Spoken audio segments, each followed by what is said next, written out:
Çoğunlukla bardıq atalar var olmuşlar deyil. Üzerleriniz kapan oldurıp var olmuşlar.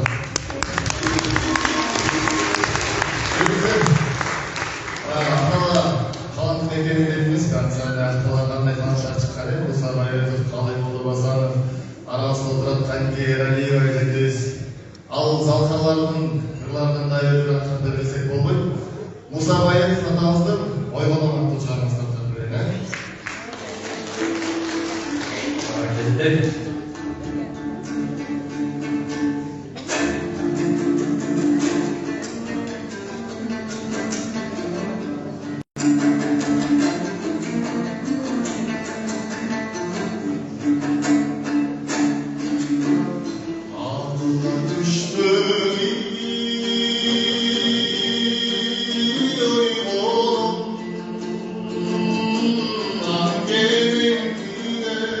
Yo